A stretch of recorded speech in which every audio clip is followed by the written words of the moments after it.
오늘은 껍데기 신앙이 아니라 참 신앙에 대한 말씀을 나누려고 합니다.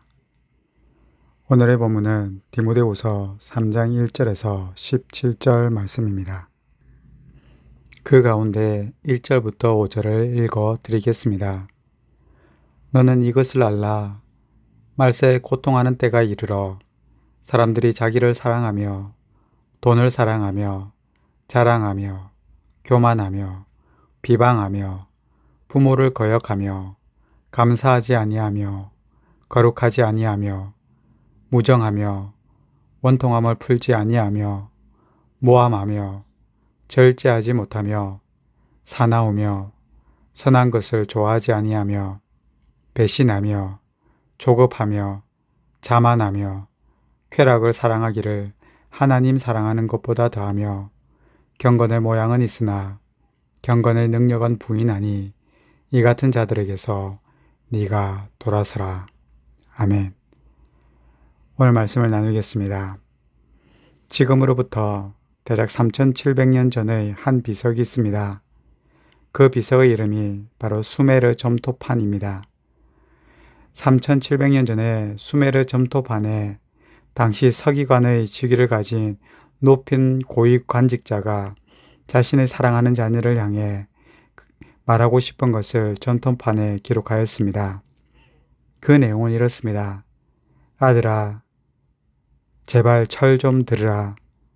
왜 그렇게 버릇이 없느냐? 너희 선생님에게 존경심을 표하고 항상 인사를 드려라. 왜 수업이 끝나면 집으로 오지 않고 밖을 배회하느냐? 수업이 끝나면 집으로 오거라. 내가 다른 아이들처럼 땔감을 잘라오게 하였느냐? 내가 다른 아이들처럼 쟁기질을 하고 나를 부양하라고 하였느냐? 도대체 왜 글 공부를 하지 않는 것이냐? 여러분, 이런 내용을 보면 오늘날과 너무 똑같지 않습니까? 3700년 전이나 지금이나 부모는 자기의 자녀를 향해 똑같이 이야기합니다. 철 좀 들으라. 요즘 젊은이들은 왜 이러냐 라고 하는 거죠. 예전에 이 시대를 향해 이런 말을 하였습니다. 말세라는 말이죠. 말세라는 말을 종종 사용했습니다. 그런데 오늘 본문 3장 1절에도 똑같은 말이 나오죠. 말세라는 말이 있습니다. 왜 바울은 말세라고 말하고 있을까요? 거기에 대해 2절에서 4절에서는 이 말세의 특징을 말하고 있습니다. 자기 사랑, 돈 사랑, 자랑하는 것, 교만한 것, 비방하는 것, 절제하지 않고 사나운 것, 선한 것을 좋아하지 않고 자기 감정을 따라 행동하는 것이라고 말합니다. 그런데 이러한 것들을 한마디로 해서 이렇게 표현합니다. 5절에서는 경건의 모양이라는 거죠. 경건이라는 것은 깊은 신앙심입니다. 그런데 모양은 겉으로 보여지는 외적인 모양입니다.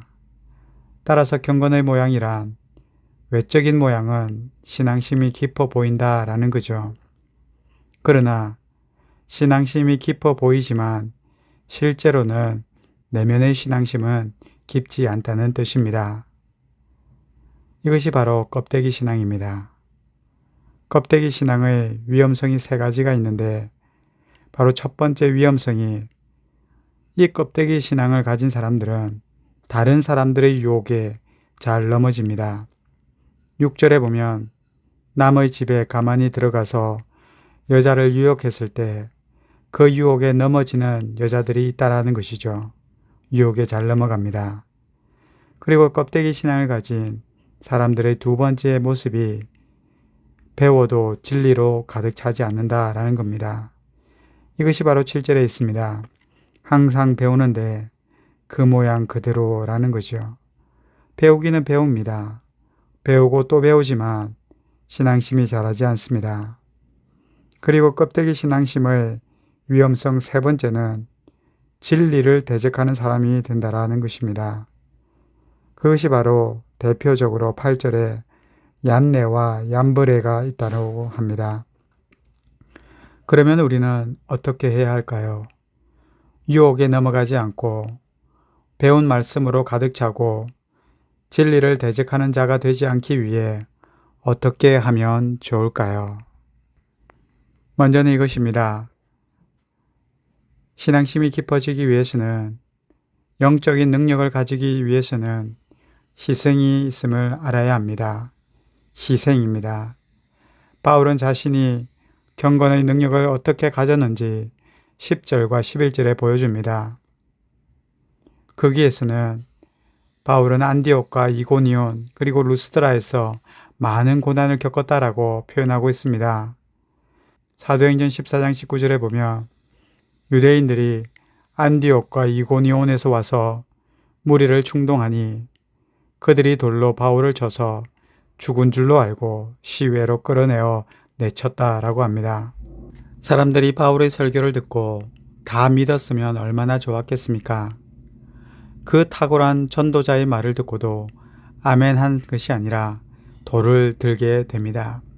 그리고 돌로 칩니다. 결국 바울이 죽은 줄 알고 성 밖으로 끌어내어 언덕 아래로 굴려버립니다. 사람들은 바울이 죽은 줄 알았다라고 합니다. 돌에 맞아서 피투성이가 되었던 것입니다. 피가 나고 숨도 쉬지 않는 것처럼 보였습니다. 바울은 이와 같은 그때의 경험을 토대로 말하고 있습니다. 경건의 능력은 희생이 따른다라는 거죠. 경건의 능력은 우리에게 쉽게 주어지지 않습니다. 경건의 능력을 가지려면 바로 진정한 희생이 필요합니다. 나를 사랑하는 대신 남을 사랑하고, 남을 비난하고 싶은 욕구를 포기하고 남을 격려하고 칭찬합니다. 자만하고 자랑하는 대신 남을 높여주며 겸손해집니다. 감정적으로 행동하는 대신 절제합니다. 이와 같이 경건의 능력을 가진다는 것은 쉽게 되지 않습니다. 진정한 희생이 따를 때 경건의 능력이 생깁니다. 말세에 경건의 능력을 가지기 위해 희생하고 양보하고 겸손하고 나만 절제하면 어떻게 될까? 사람들은 나중에 그렇게 생각합니다. 자신만 손해본다라고 생각합니다. 그래서 때로는 억울해합니다. 이때 우리는 어떻게 해야 될까요? 경건의 능력을 위해 희생하고 헌신하고 양보하다 마음이 낙심되고 지쳐갈 때 우리는 어떻게 해야 할까요? 그것은 바로 두 번째입니다. 바로 하나님의 사람이 되어져 간다라는 것이지요. 우리가 만약에 경건의 능력을 위해 자신을 희생하면 하나님께서 우리를 하나님의 사람으로 빚어가 주신다라는 겁니다. 이것이 바로 14절에서 17절 사이에 나옵니다. 14절에서는 너는 배우고 확신한 일에 거하라 라고 합니다. 15절에서는 네가 어려서부터 배운 말씀을 기억해 라고 합니다. 그리고 16절에서는 그 말씀은 교훈과 책망과 바르게 함과 의로 교육하기에 좋은 말씀이다 라고 말하죠. 결국 하나님의 말씀 성경은 우리의 삶 가운데 절대적으로 필요한 것입니다.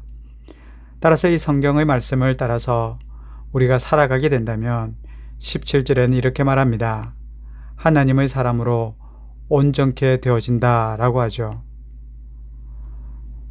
여러분, 이 땅 가운데는 온전한 사람은 아무도 없습니다. 단 한 사람도 없습니다. 그러나 하나님이 성경을 주신 이유가 무엇일까요?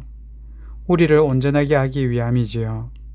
우리가 성경 말씀을 따라 우리 자신을 희생하면 하나님은 우리를 지키실 뿐만 아니라 우리를 온전케 빚어가 주십니다. 여기에서 온전케라는 단어는 적합한이라는 단어입니다. 능력 있는 이라는 단어죠. 이 단어는 신약 성경에 단 한 번 나오는 단어입니다. 하나님의 말씀을 따라 우리가 우리 자신을 희생하면 하나님은 어떤 축복을 우리에게 주시는가? 하나님의 사람으로서 적합한 능력을 가지게 해주신다라는 겁니다. 말씀을 마무리하겠습니다. 껍데기 신앙은 정말 위험한 신앙입니다. 그 이유가 세 가지 있었습니다. 사람들의 유혹에 잘 넘어지고 아무리 배워도 진리로 가득 차지지 않고 결국 진리를 대적하는 사람이 됩니다. 그렇게 되지 않기 위해 우리는 참신앙을 가져야 합니다. 그렇다면 참신앙은 어떻게 가져지는가? 바알과 같이 자신을 희생합니다. 우리가 우리 자신을 희생하면 하나님께서는 희생하는 그 사람을 하나님의 사람으로 온전케 빚어가 주십니다. 그리하여 그를 통해 가정을 축복하시고 그를 통해 교회를 축복하시며 그를 통해 사회를 축복하십니다. 바로 그 사람을 통해 하나님의 나라가 이 땅 가운데 펼쳐질 것입니다. 우리 모두가 경건의 능력을 가진 하나님의 사람으로 온전케 빚어지길 소망합니다. 기도하겠습니다. 하나님 아버지, 세상에는 하나님을 믿지 않는 사람들도 많이 있지만 교회를 다니고 하나님과 그 아들 예수님을 믿으면서도 껍데기 신앙을 가진 사람들이 참 많습니다. 그러다 보니 사람들의 유혹에 잘 넘어집니다. 세상의 가치관에도 잘 넘어집니다. 교회 가서 말씀을 듣고 성경을 배우지만 우리가 진리로 가득 차지도 않습니다. 더 나아가 때로는 진리를 대적하는 사람이 되는 경우들도 있습니다. 하나님, 우리를 긍휼히 여기사 참 신앙을 가지게 주님 도와주시옵소서.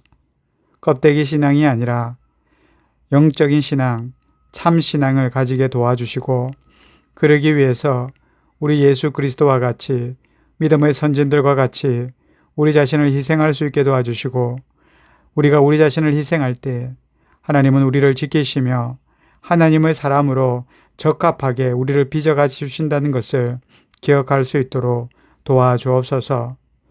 그리하여 하나님의 사람으로 적합하게 빚어진 그 사람을 통해 바로 우리를 통해 가정을 회복해 주시고 교회와 사회를 회복해 하여 주시고 하나님의 나라를 이 땅 가운데 펼쳐 주옵소서. 예수님 이름으로 기도합니다. 아멘.